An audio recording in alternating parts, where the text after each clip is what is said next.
আমাদেরকে অনেকেই প্রশ্ন করে, হুজুর আমরা জানি নারীদের মাসিক পিরিয়ড চলাকালীন সময় স্বামীকে রান্না বান্না করে খাওয়ানো যাবে না।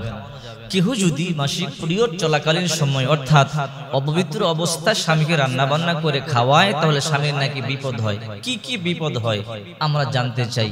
আসলে এই বিষয়গুলো আল্লাহ পাক রব্বুল আলামিন চমৎকার করে বলে দিয়েছিলেন। মক্কার লোকেরা বিশ্বনবী মুহাম্মদ রাসূলুল্লাহ সাল্লাল্লাহু আলাইহি সাল্লামকে এই মাসিক সম্পর্কে জিজ্ঞাসা করেছিল। দেখেন, এটা আল্লাহ পাকের একটা বিধান, এটা আল্লাহ পাকের একটা আইন। আল্লাহ পাক রব্বুল আলামিন নারী জাতির জন্য একটা বিধান জারি করেছেন। প্রতিটা নারীর জন্য মাসে কমপক্ষে 3 দিন সর্বোচ্চ 10 দিন মাসিক পিরিয়ড চলবে। আল্লাহ পাক রব্বুল আলামিন এই বিষয়ে সূরাতুল বাকারার মধ্যে বলেন, বিসমিল্লাহির রহমানির রহিম ওয়া ইয়াসআলুনাকা আনিল মাহিদ কুল হুয়া আযান ফাতাজিলুন নিসা ফিল মাহিদ ওয়া লা তাকরাবুহুন্না হাত্তা ইয়াতহুরনা। নবী, আপনাকে তারা মাসিক সম্পর্কে জিজ্ঞাসা করে, আপনি বলুন এটা অসুচি। যতদিন পর্যন্ত মাসিক পিরিয়ড চলবে তোমরা ততদিন পর্যন্ত তোমাদের স্ত্রীর কাছে যাবে না, অর্থাৎ সহবাস করবে না। যতদিন পর্যন্ত মাসিক চলবে সহবাস করা সম্পূর্ণ হারাম। অথচ আল্লাহ পাক রব্বুল আলামিন একটু পরেই বলেন, নিসাউকুম হারসুল লাকুম ফাআতু হারসাকুম আন্না শি'তুম ওয়া কদ্দিমু লিআনফুসিকুম ওয়াত্তাকুল্লাহা ওয়া'লামু আন্নাকুম মুলাকু। রব্বুল আলামিন বলেন, তোমাদের স্ত্রীরা তোমাদের জন্য শস্য ক্ষেত। অথচ আল্লাহ পাক রব্বুল আলামিন একজন স্বামীর জন্য তার স্ত্রীকে সর্বাধিক দিয়ে হালাল করেছেন। তবে কিছু কিছু সময় আবার আল্লাহ পাক রব্বুল আলামিন হারাম করেছেন। যেমন মাসিক চলাকালীন সময়ে স্বামী আর স্ত্রী সহবাস করা সম্পূর্ণ হারাম। সর্বনিম্ন 3 দিন, সর্বোচ্চ 10 দিন।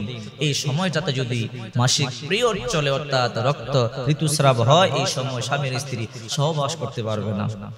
তবে কেন এই বিধানটা কখন থেকে আসলো? আল্লাহ পাক রব্বুল আলামিন যখন আদমকে বানালেন, আদম আলাইহিস সালাম জান্নাতের মধ্যে একা একা চলাফেরা করে। হঠাৎ করে আদম আলাইহিস সালাম আল্লাহকে বলে, আল্লাহ জান্নাতের মধ্যে আমার একা একা ভালো লাগে না। আল্লাহ পাক তখন বললেন, আদম তোমার কি লাগবে বলো? আল্লাহ আমার একটা সঙ্গিনী লাগবে। আল্লাহ পাক রব্বুল আলামিন বললেন, আদম তুমি টেনশন করো না, আমি তোমার জন্য সঙ্গিনী বানিয়ে দেব। বাবা আদম ঘুমিয়ে আছে, ঘুমের পরে বাম ফজরের বাঁকা হাড় দিয়ে মা হাওয়াকে বানাইয়া জান্নাতের পার্লার থেকে আল্লাহ তাআলা সাজাইয়া ডান পাশে বসাইয়া রাখছে।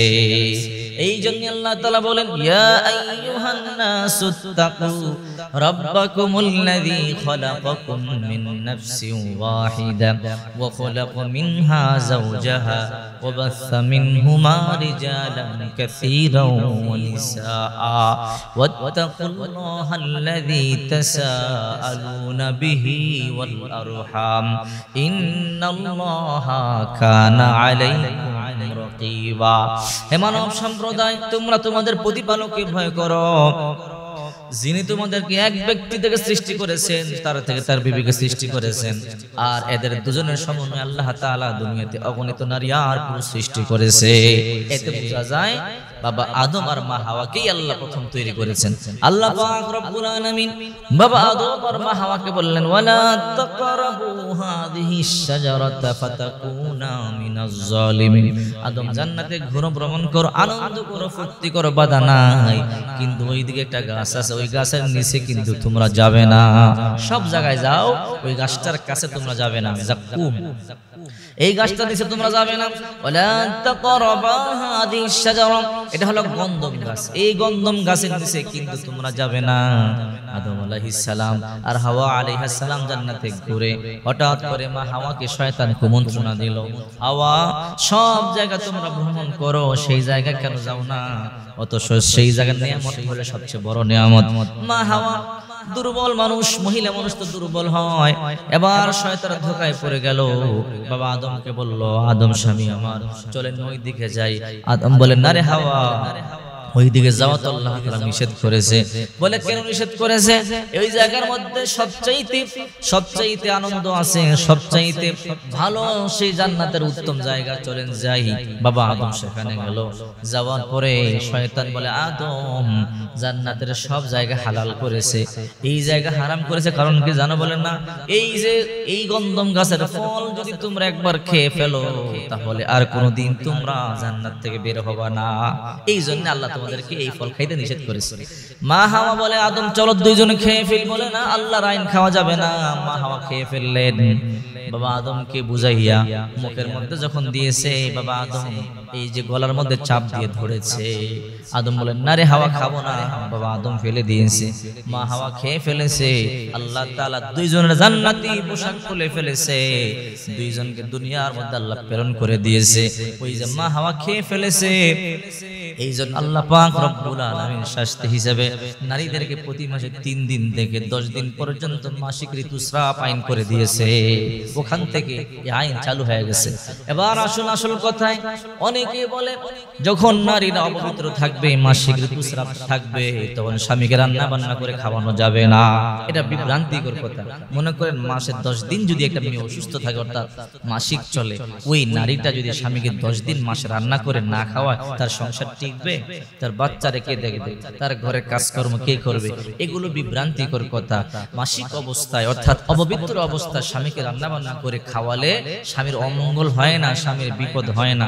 তবে হ্যাঁ, মাসিক অবস্থায় আপনি অজু অবস্থায় থাকবেন, ওই সময় আপনি হাত ভালো করে পরিষ্কার করে আপনি ঘরের কাজকর্ম করবেন।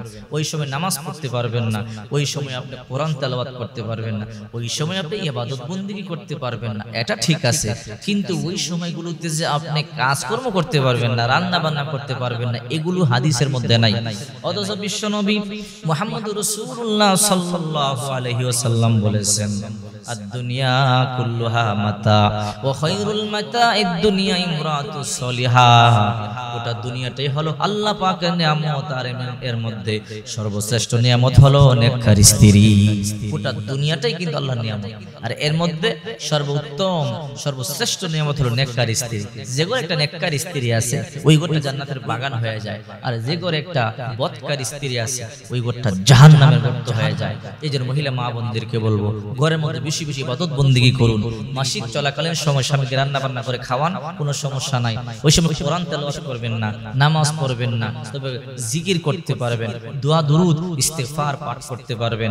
কারণ ওই সময়গুলোতে এই যে দোয়া করা যায়, ইস্তিগফার পাঠ করা যায়, ছোট ছোট তাসবিহগুলো জপা যায়, এতে কোনো সমস্যা নাই। রান্না বান্না করে খাওয়াতে পারবেন, স্বাভাবিক চলতে পারবেন, স্বামীর সাথে কথা বলতে পারবেন, স্পর্শ করতে পারবেন, স্বামীর মুখে খাবার তুলে দিতে পারবেন, স্বামীও স্ত্রীর মুখে খাবার তুলে দিতে পারবে, এতে কোনো সমস্যা নাই। এগুলো রাসূল সাল্লাল্লাহু আলাইহি ওয়াসাল্লামের হাদিস থেকে প্রমাণিত। মা আয়েশা বলেন, আমার মাসিক চলাকালীন সময় নবীজি আমার উরুতে শুয়েছিল, আমি নবীজির মাথার চুল আঁচড়িয়ে দিয়েছি। এতে প্রমাণ হয় ওই সময় স্বামীর স্ত্রী সব করতে পারবে, কিন্তু শুধু সহবাস করতে পারবে না। এর দ্বারা এটাই প্রমাণিত হয়। এই জন্য যারাই মনে মনে ভাবতেছেন যে মাসিক চলাকালীন সময় স্বামীকে স্পর্শ করা যাবে না, রান্না বান্না করে খাওয়ালে বিপদ হবে, এগুলো একেবারেই বিভ্রান্তিকর কথা। এগুলো কান দিবেন না। কোরআন হাদিস মেনে চলুন, জীবন সুন্দর।